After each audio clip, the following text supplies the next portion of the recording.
tales of our pal Piggley. Ireland is the world he loves so well. He wriggles out his spots and are downright sickly. How he does that, only he can tell. Piggley, Fernie, Molly, and Dan, and never miss a chance to have too much fun. In Tara or Ralu, lots of excitement for everyone. Curiosity's in a hurry, leaving no time to stop and think. The line between wild and crazy gets blurry. Jagers! The adventures of Piggley Winks. Something in the way his eyes start blazing tells us he's on to a brand new plan. His lips curl up, it's downright amazing. Looking for mischief, well, he's your man. Piggley, Fernie, Molly, and Dan, and never miss a chance to have too much fun. In Tara or Ralu, lots of excitement for everyone. They go to bed just to wake up early, to get in trouble or on the brink. The line between wild and crazy gets blurry. Jagers! The adventures of Piggley Winks.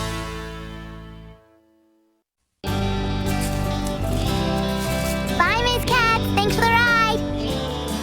Hi, Grandpa. Good afternoon there, Meg. And how was your day at school today? We had macaroni and cheese for lunch. And we have to do a report on Tom Sawyer.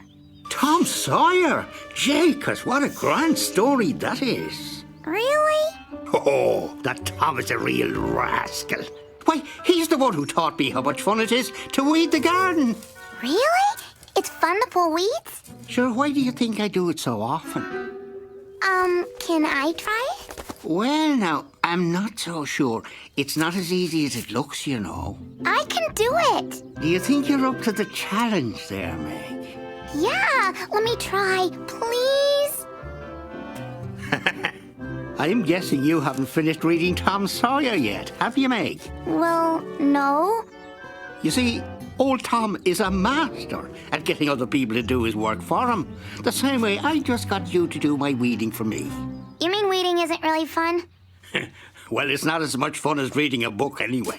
Oh, I'm not gonna read Tom Sawyer. I'm gonna watch the DVD. You're not going to read it? Nope. Watching it is a lot easier than reading a whole big book.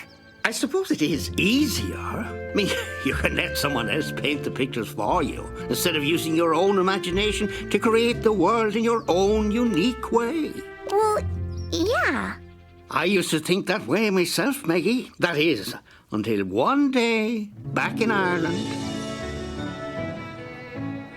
I was at school, hard at work as usual, when my teacher threw me a challenge that I was almost too stubborn to take. Piggley? Yes, sir, Mr. Hornsby? May I see you at my desk, please?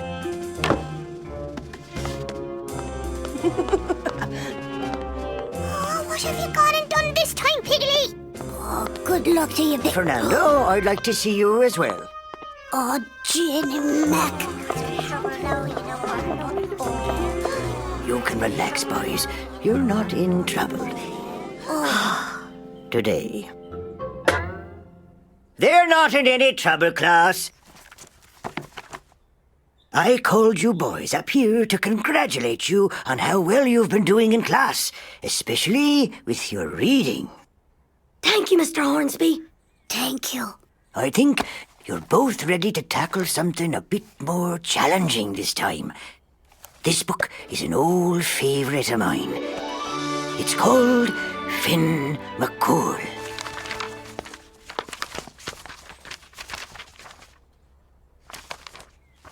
Mr. Hornsby, thank you for the book and all that, but I think mine is broken. Mine too. Broken? Well, sir, there aren't any pictures in it. No, not one. That's right. There are no pictures. I told you this book would be a challenge. Finn McCoul? Sounds like a fish. No. I'm looking forward to hearing how you boys like it when you return from the weekend. But... Oh, boy. You may go back to your seats now.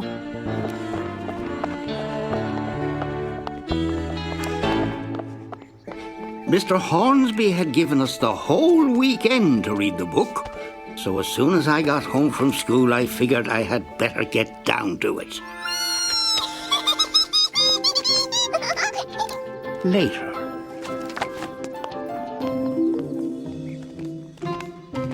Of course, later turned into even later.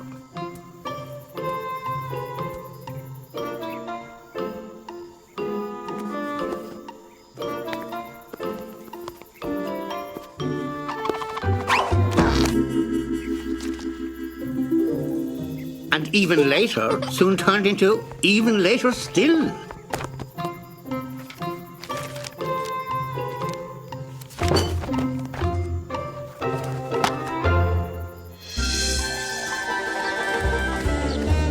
Before I knew it, it was Sunday morning and I hadn't even read the first page. So, Fernie, what was your favourite part of the book then? I can't really say for sure, but, what was your favourite part? Oh, that's a tough one.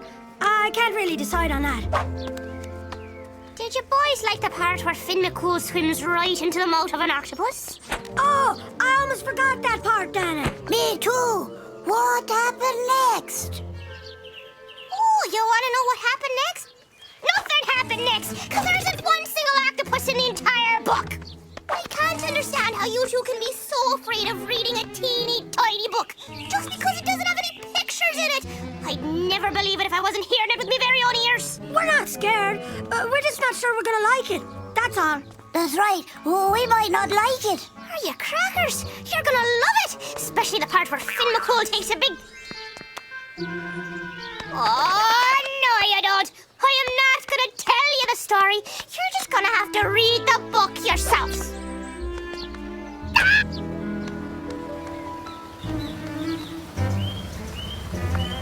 Well, that's it then. Fernie, where are you going? To read the fish book. I'll see you tomorrow. Fernie had decided to give up his whole day just to read that book. But I had a better idea. Surely someone other than Dannon had read The Adventures of Finn McCool and could tell me the whole story. Oh, Piggley, it's a grand book. It was one of my favourites when I was your age. Really? You know, Mammy, you work much too hard. You really should take a rest. Why don't we just sit down here and have a chat? Just you and me. Time for you to play outside, Molly. You need some fresh air in those cheeks of yours. So, what would you like to be talking about, little man? Anything you like, Mammy. Well then, how about... Finn McCool. That would be a brilliant thing to talk about. It being one of your favourite books and all that. Oh, I've always loved that book. What exactly would you say you love about it then? Oh, it's just delightful. It's very exciting. And funny as well. What part would you say was the funniest? Well, let me think now. I'd say the funniest part would have to be the part where I laughed the loudest. You're not going to tell me what the book is about, are you, Mammy? Ah, Piggley, me darling. I just want you to enjoy reading it as much as I did. Oh, of course you do.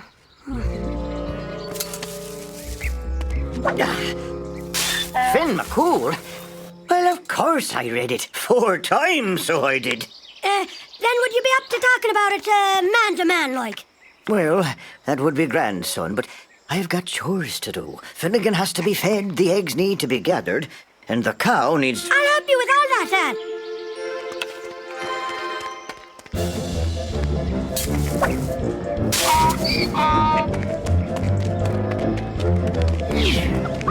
Pardon me, excuse me, pardon me.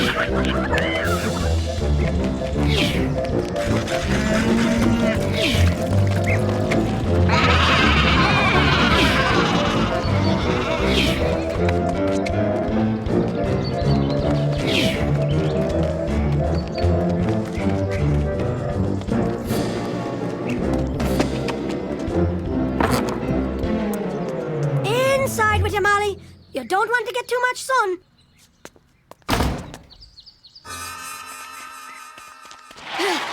There. The chores are all done, Dad. Now we can talk. Well, thank you, Piggley. So, you want to talk about Finn McCool, do you? That's right. You want to discuss everything about it? Absolutely everything. Top to bottom, from cover to cover? Backwards and forwards. All right, then. You first. I'll just leave you to gather your thoughts, son. I didn't have much luck getting my parents to tell me the story, but I wasn't about to give up.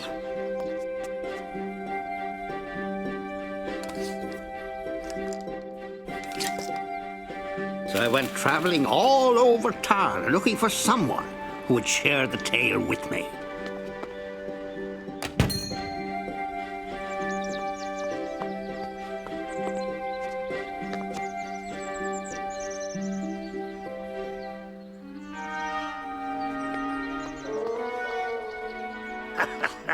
A fish! Piggley, my boy, Finn McCool is not a fish. No, of course he isn't. I was just having you on, Captain Kumara. Finn McCool's story is nothing to laugh about, Piggley. Why, Finn is one of the great heroes of Irish legend, so he is. He's a hero? Aye. Are you saying that you've never read about the great giant Finn McCool? He's a giant? Aye, the biggest giant you ever did see. They say he was taller than the tallest tree. Jakers. A friend to all the Irish he was. Single-handedly he defends the island from armies, taking on whole fleets of ships by himself. What did he look like, Captain? Was he handsome? Did he wear a hat? What colour were his boots? Well, now that's completely up to you, Piggley. This tale isn't some little picture book, you know. This is a great grown-up legend about the tallest, bravest, most helpful man in all of Ireland.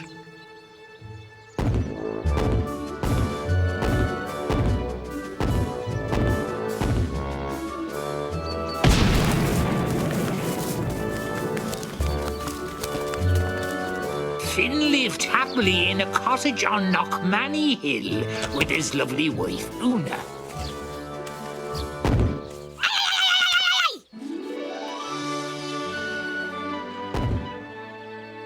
Then, one fateful day, another giant made his way across the Irish Sea to Ireland. His name was McConicle, and he was even bigger than the giant Finn himself. McConicle was a mean, nasty fella who'd just as soon break in half as look at you.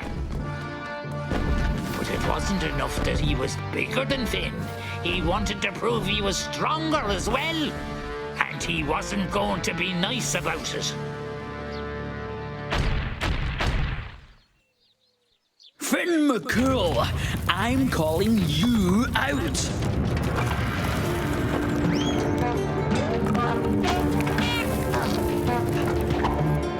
Who's there? McGonagall, the giant, the strongest in the world. Now, Finn McCool didn't frighten easily, but he did wonder just how strong this McConicle fella was. So himself and Una plotted a way to find out. Oh, McGonagall the giant. I'm sorry to say that me husband isn't home at the moment. But oh, how I wish he were. For you see, I'm suffering terribly, suffering I say. The wind has been blowing through the doorway, giving me the most disagreeable chill. Achoo! And if me husband Finn McCool were here, which he isn't, he would simply pick up the entire house and turn the door away from the wind, so I wouldn't suffer anymore. I'm wondering, sir, while you're waiting for Finn, who isn't here, could you move the house for me? Unless, of course, it's too heavy for you. Anything McCool can do, I can do. Finn and Una knew the house was impossible to lift. That's why they were so surprised when suddenly the house came up off the ground.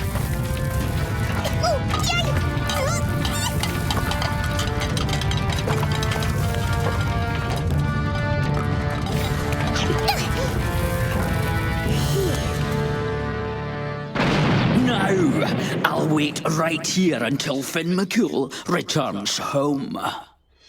McConicle was the strongest giant that Finn had ever seen.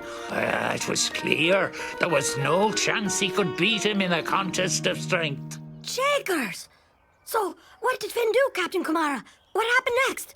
Well now, what happened next was more amazing than a two-headed sea serpent. But that's enough storytelling for today. I've got to go and mend me fishing nets. What? No! Captain Kumara, you just can't stop a story in the middle of it. Not at the most exciting part. It's bad manners. It might even be against the law to do that. Sure, we can finish the story next week. Next week? Or maybe the week after. No, just give me a hint. Do they fight? Does McGonagall beat up Finn McCool? Does Finn run away? Please, Captain Kumara, I've got to know what happens. Well, let's think now. Is there any other way you can find out what happens?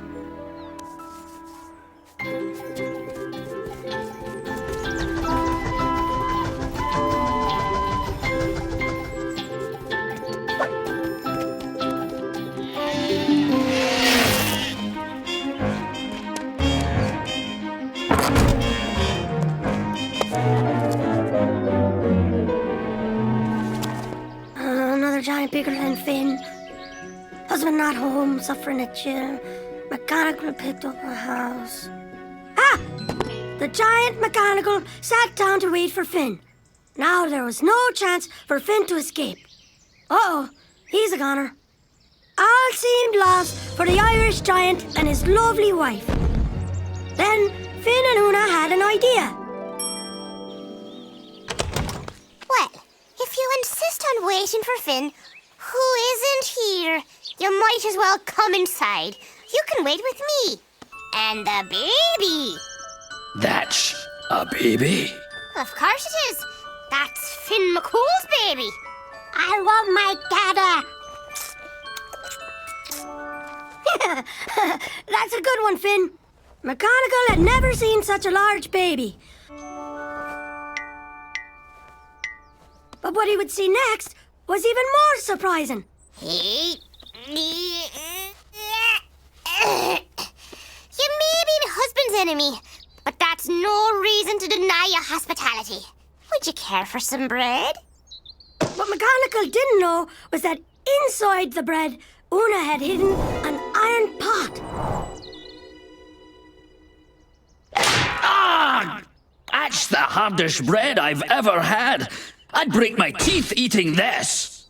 Ooh, but this is the only kind of bread Finn and his baby eat. The baby eats this? Of course. Of course, there was no iron pot in Finn's bread, so he bit into it with ease. That baby has the strongest teeth I've ever seen. Ho, they're strong, all right. And someday they might even be as strong as his father's teeth are. Mama, I want milk. Time for milk. Oh, Mr. McGonagall, sir, would you mind terribly milking some stones for the baby? Milk? From stones? Of course, where else do you get milk?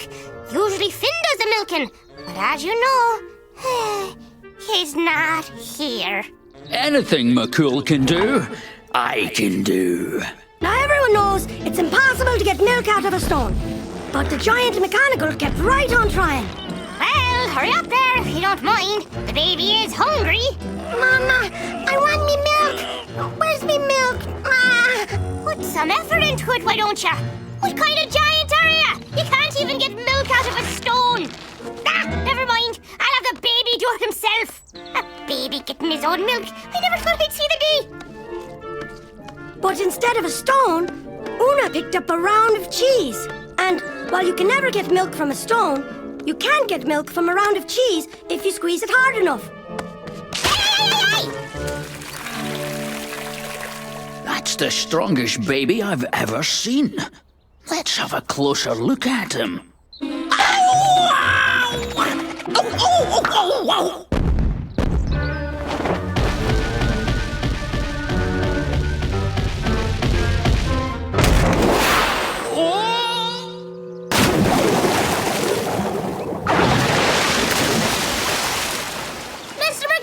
sir. Where are you going?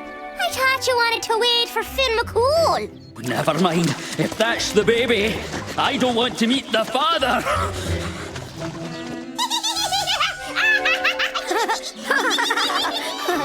McGonagall may have been bigger, but Finn McCool and his wife were smarter. The end. Mr. Hornsby, that book you gave us was brilliant. Oh, Jane and Mac, Finn McCool is a wonderful fella. And clever as well. He reminded me a lot of me. Oh, do you really think so? The first time I read it, I pictured him looking a lot like me. The first time you read it? Oh, yes, I read it 3 times, and each time the giant McGonagall got bigger and meaner. Taking the time to read that book helped Fernie and me realize that a good author can write pictures that seem to magically appear inside your own imagination. That's pretty cool, Grandpa. It is indeed, Meg. So, in your imagination, Finn looked like you, and Una looked like Danon. But what did McGonagall look like? Well, now, what does he look like to you? Okay, Grandpa, you convinced me. I'll read Tom Sawyer and see what kind of pictures get painted in my imagination. That's grand, Meg. I know you'll enjoy every page. I think Tom is gonna look just like me. Meg, as Tom Sawyer? Well, now, why not?